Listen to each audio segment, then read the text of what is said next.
A ground-penetrating radar unit sits in a storage facility in Cairo, its data drives holding survey results from beneath the Giza plateau that have never been released to the public. The team that operated it submitted their findings to the Egyptian Ministry of Antiquities in 2020. The ministry acknowledged receipt. The results have not been published. Beneath the pyramids, according to every official source, there is nothing. Bedrock, limestone, empty rock. Ancient Egyptian texts disagree.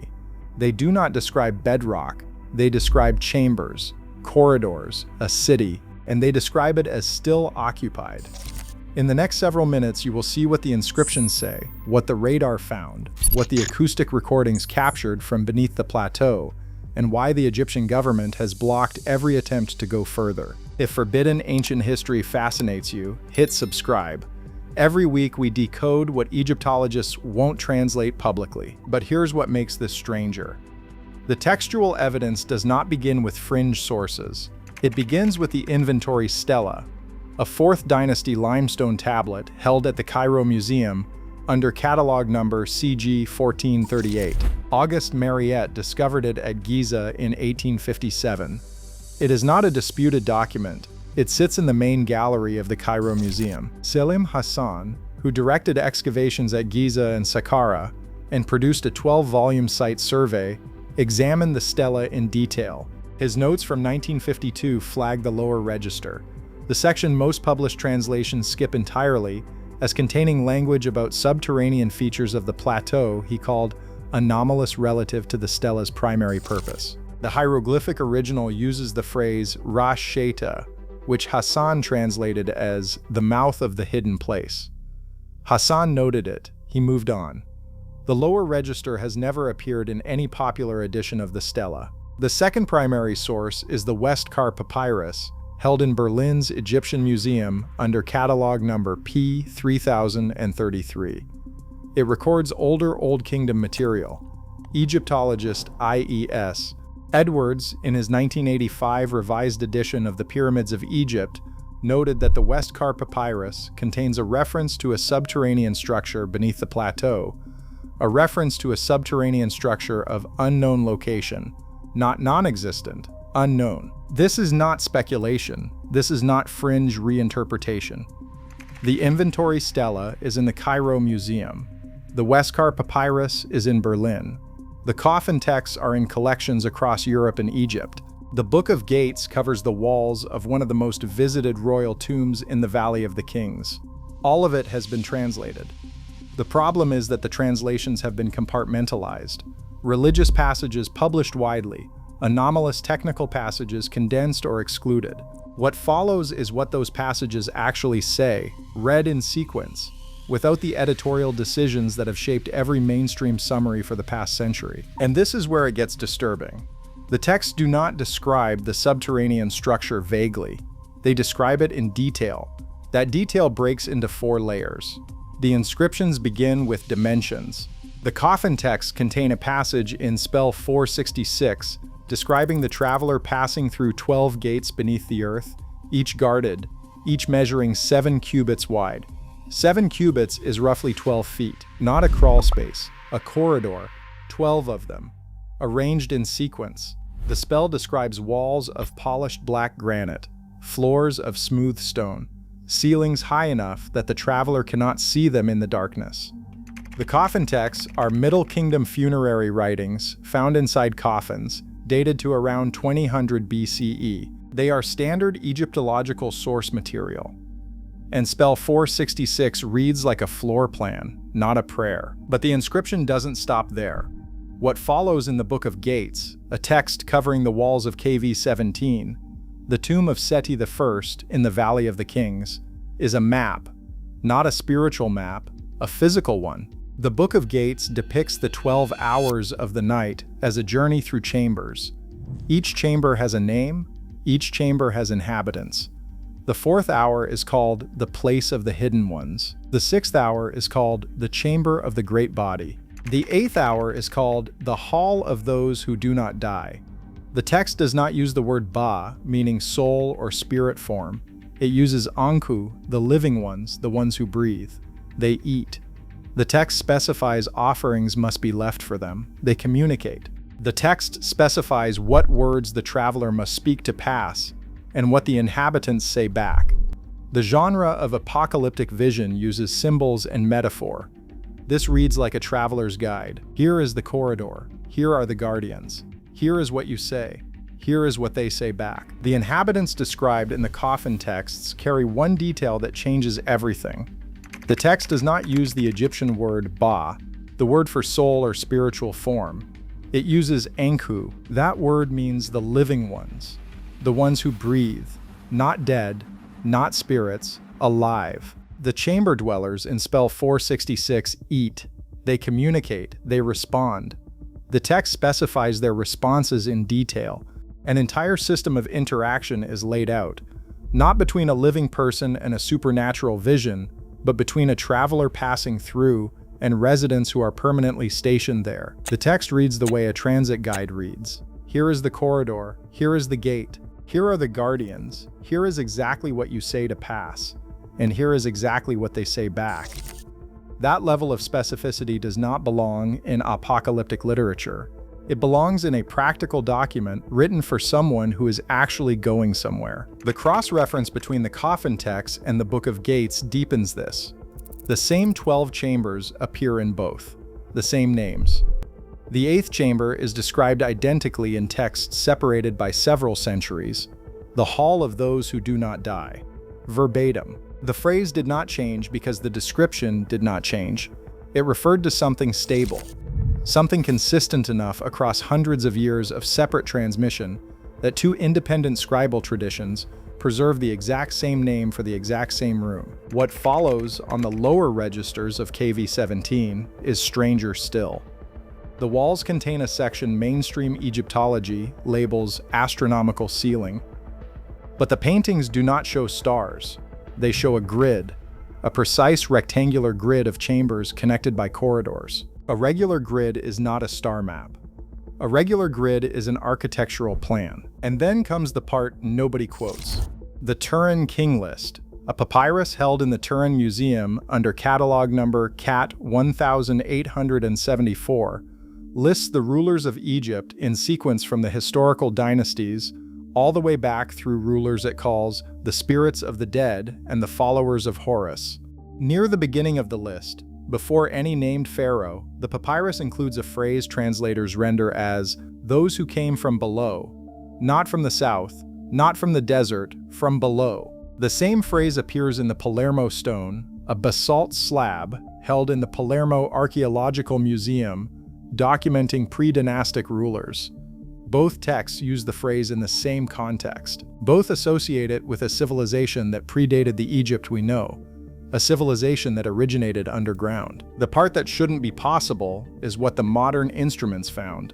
In 1991, geologist Thomas Dobecki, working alongside John Anthony Wess, whose water erosion findings on the Sphinx had just been published, conducted a ground-penetrating radar survey around the base of the Sphinx. Ground-penetrating radar sends pulses into rock and maps what bounces back, the same way sonar maps ocean floors. The survey detected a rectangular cavity beneath the Sphinx's left forepaw, approximately 9 meters below the surface. The geometry was regular, right angles, smooth surfaces, consistent with a constructed room, not a natural void. Dobecki's findings were submitted for publication. When a limited version appeared in 1992, the cavity data had been significantly condensed. The original full report has not been published. West's subsequent permit applications to access the subsurface beneath the Sphinx were denied by the Egyptian Antiquities Authority in 1993, 1996, and 2001. What modern readers don't realize is what the Acoustic surveys recorded.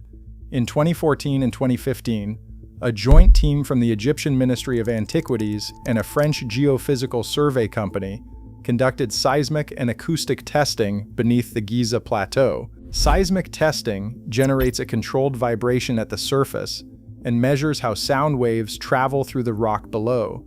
The same principle a doctor uses when tapping a patient's chest to check for fluid, applied to stone at large scale. The results, compiled in a report submitted to the Supreme Council of Antiquities in 2015 and leaked to a French archaeology publication in 2016 before being pulled from online access, detected anomalous readings at a depth of between 15 and 25 meters beneath the plateau. The anomalies were described as consistent with the presence of large air-filled voids of regular geometry. Large, air-filled, regular geometry. Those three words together do not describe natural rock, they describe rooms. The full data was withheld. The acoustic anomaly deserves its own treatment. The 2015 survey did not simply detect voids, it detected something coming from those voids. The leaked summary described the signals as non-random, low-frequency emissions originating from identified void locations at depth. Non-random is the critical phrase. Random acoustic signals come from geological settling, groundwater movement, thermal expansion of rock. These are predictable, they have known signatures. Non-random signals have a pattern, they repeat. They vary in ways that suggest a source rather than a process. The summary did not speculate on the source. It documented the pattern and noted it did not match any known geological signature. That is where the published record ends.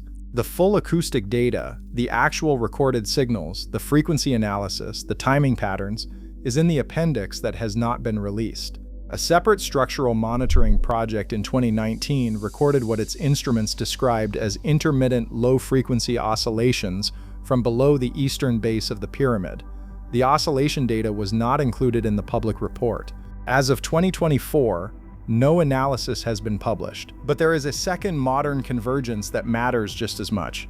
In 2017, the Scan Pyramids project led by Mehdi Tayyoubi of the Hip Institute in Paris and Kunihiro Morishima of Nagoya University used muon tomography to scan the interior of the Great Pyramid. Muons are subatomic particles that pass through dense material, mapping voids inside solid stone the same way an X-ray maps bone inside flesh. The scan revealed a large void above the Grand Gallery, at least 30 meters long, angled ceiling, no known structural function. Tayyoubi applied for permission to insert a camera, denied in 2018, denied in 2019, denied every year since. As of 2024, no one has entered that void. Now hold both findings together. Above the pyramid, a sealed empty space with no known function. Below the pyramid, large air-filled voids of regular geometry. The pyramid may not be a solid monument with one secret. It may be the centerpiece of a structure that extends in both directions. Here is why no one has gone deeper, and it is not a conspiracy. It is engineering. The Great Pyramid contains approximately 2.3 million stone blocks averaging 2.5 tons each. Total mass, roughly 6 million tons. That mass rests directly on the natural limestone bedrock. There is no foundation slab. The pyramid is the foundation. If you drill beneath it, if you create a shaft or access tunnel beneath its footprint, you alter the load distribution. You risk microfractures in the limestone. You risk subsidence. You risk structural failure of the pyramid above. The Egyptian Ministry of Antiquities stated this explicitly in a 2018 press release. Any invasive investigation of the Great Pyramid's subsurface carries unacceptable structural risk. They are not wrong. Whatever is beneath the pyramid is protected by the pyramid itself. The oldest vault in human history has a 6 million ton lock. What the museums don't mention is how consistently the suppression has run. There is a fifth suppression layer that runs through the British Museum's handling of early Giza survey materials. Between 1820 and 1870, European expeditions to Egypt documented inscriptions and shaft markings that have since disappeared from the accessible record. The British Museum holds survey drawings from the 1830s under a general classification of Egyptian architectural studies. Several of these drawings show interior markings from beneath the plateau that predate modern robotic exploration by over a century. Those drawings have been classified as restricted access since 1994 under the museum's internal preservation protocol. A researcher who submitted a formal access request in 2008 received a response stating that the drawings were undergoing conservation assessment. As of 2024, the assessment has not concluded. The drawings remain inaccessible. The priesthood of Amun's purge, after Akhenaten's death in 1336 BCE, was not limited to removing his name. It was a targeted campaign against his cosmological teachings. Akhenaten had referenced the Shemsu Hor, the followers of Horus, as the original builders of the plateau, beings who preceded the historical pharaohs. His successors, particularly Horemheb, chiseled not just his name, but the theological framework he had promoted. Any monument referencing a pre-dynastic civilization of builders was subject to erasure. The erasure was not theological housekeeping. It was political suppression of a claim that threatened the legitimacy of every pharaoh who came after. It starts inside ancient Egypt itself. Around 1336 BCE, after the death of the pharaoh Akhenaten, the priests of Amun began a systematic erasure campaign. Akhenaten had referenced the pre-dynastic builders, the Shemsu Hor, the followers of Horus, as the original inhabitants of the plateau. After his death, his name was chiseled from every monument in Egypt. The references to the civilization that built the plateau vanished with him. In 391 CE, a Christian mob burned the Serapeum at Alexandria. Among the documented holdings were texts described as accounts of the first builders and the spaces they inhabited. Those texts burned. We have only the catalog entry. Napoleon's expedition of 1798 produced the Description de l'Egypte, a 23-volume scholarly survey. Volume 7 contains subsurface probe results from around the Sphinx. Those results appeared in the first edition of 1810. They were removed from the second edition of 1817. The removed plates are listed by number in the index. The content is absent. The fourth suppression runs through Zahi Hawass, who controlled all excavation permits at Egyptian sites from 2002 to 2011. Every subsurface survey application at Giza during those years was blocked or delayed. In 2009, a team from Florida State University applied to conduct a targeted ground-penetrating radar survey of the subsurface directly northeast of the Great Pyramid, in a zone where earlier surveys had detected anomalies. The application was denied. The denial letter cited potential disturbance to protected archaeological zones. The zone had not been excavated, it was bedrock. The permit was still denied. Now here's where it gets active. In 2022, a team of Egyptian and Italian researchers conducted a new ground-penetrating radar survey of the plateau, framed as a conservation project rather than an exploration project, the only framing the ministry would approve. The radar was operational. The results were collected. A separate appendix containing subsurface anomaly data was submitted to the Ministry of Antiquities for review before publication. The review has not concluded. The appendix has not been published. The lead researcher, whose name was redacted from the publicly available version of the conservation report, gave a single public statement at a conference in Rome in 2023, saying only that the subsurface data raises questions that require further study. His institution confirmed he is no longer affiliated with the project. Now, let me be clear, I am not saying there is a functioning underground civilization beneath the Great Pyramid actively inhabited today in the same form the texts describe. The inscriptions are ancient.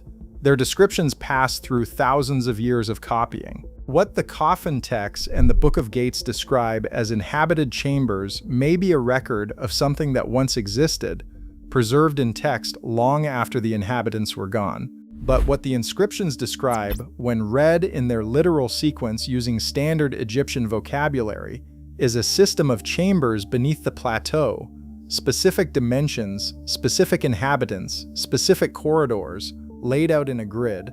And what the instruments found, when pointed at the ground beneath the pyramid, is large air-filled voids of regular geometry at depths consistent with those descriptions. And the acoustic survey recorded non-random signals from those voids.